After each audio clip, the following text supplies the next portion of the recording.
Hello students and welcome back to my channel easy isles. आज की इस video में हम बात करने वाले हैं उन स्टूडेंट्स के लिए जिन्होंने 16 दिसंबर को अपना एग्ज़ाम डेट बुक की हुई है। तो इस वीडियो में हम जो आपका राइटिंग टास्क 2 रहेगा उसके पूरी टॉपिक की क्या करने वाले प्रेडिक्शन करने वाले हैं। तो जिन भी बच्चों का एग्ज़ाम है 16 दिसंबर को, वो वीडियो को लास्ट तक ज़रूर देखना।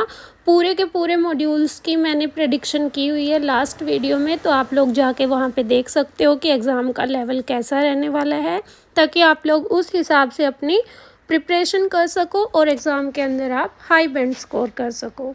So now let's get started. अगर हम बात करें राइटिंग टास्क 2 की, आपके कुछ टॉपिक्स इधर हैं जिनके बेस पे ही आपके जो चांसेस हैं टॉपिक आएंगे उधर।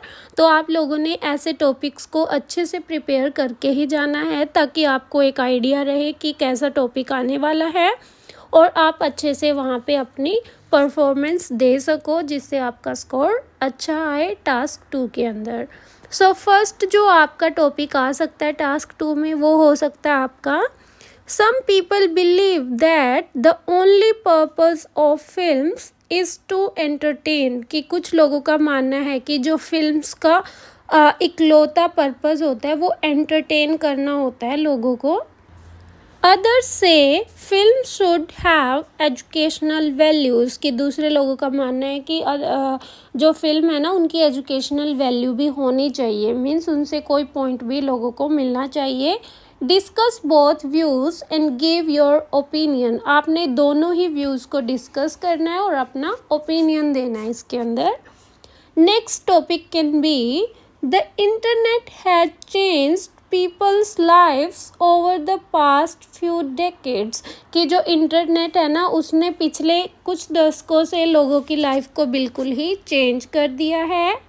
सम चेंजेस हैव बीन इफ़ेक्टिव। कि कुछ चेंजेस तो इफ़ेक्टिव रहे, बहुत अच्छे रहे।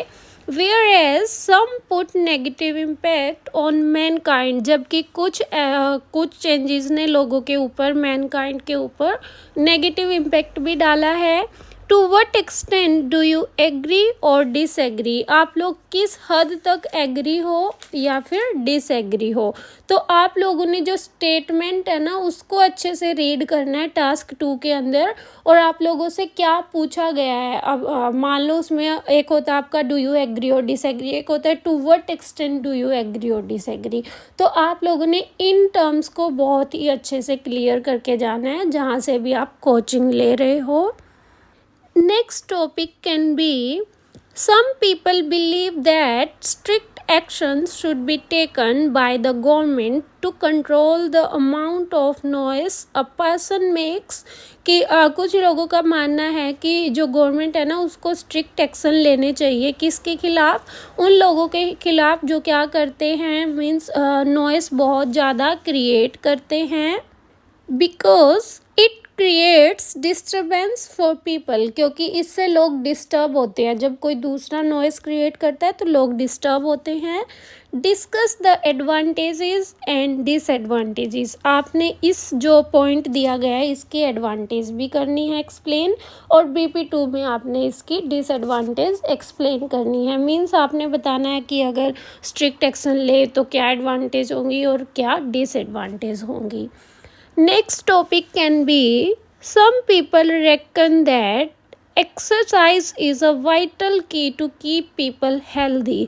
कि कुछ लोगों का मानना है, वाइटल आपका इम्पोर्टेंट की वो कैब है, कि जो लोगों को हेल्दी रखने के लिए मेन जो पॉइंट है ना वो है एक्सरसाइज। कि एक्सरसाइज से ही लोग हेल्दी रह सकते हैं। डू यू एग्री और डिसएग्री। आप इस बात से एग्री करते हो या डिसएग्री करते हो। तो आपने इसमें से सिर्फ एक को ही चूज़ करके एक्सप्लेन करना है अपने BPs के अंदर।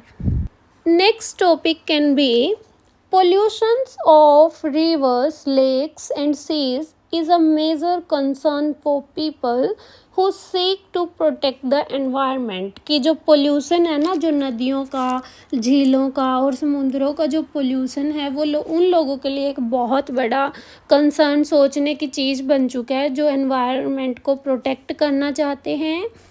What are the possible causes of water pollution. कि जो वाटर पोल्यूशन हो रहा है ना उसके मेन कोजेज़ क्या हैं, and what effect effects does this have on animal life and human society. और जो ये वाटर पोल्यूशन हो रहा है ना, ये कैसे इफ़ेक्ट कर रहा है ह्यूमन बीइंग को भी और एनिमल्स को भी। सो आपने उस चीज़ को इधर एक्सप्लेन करना है।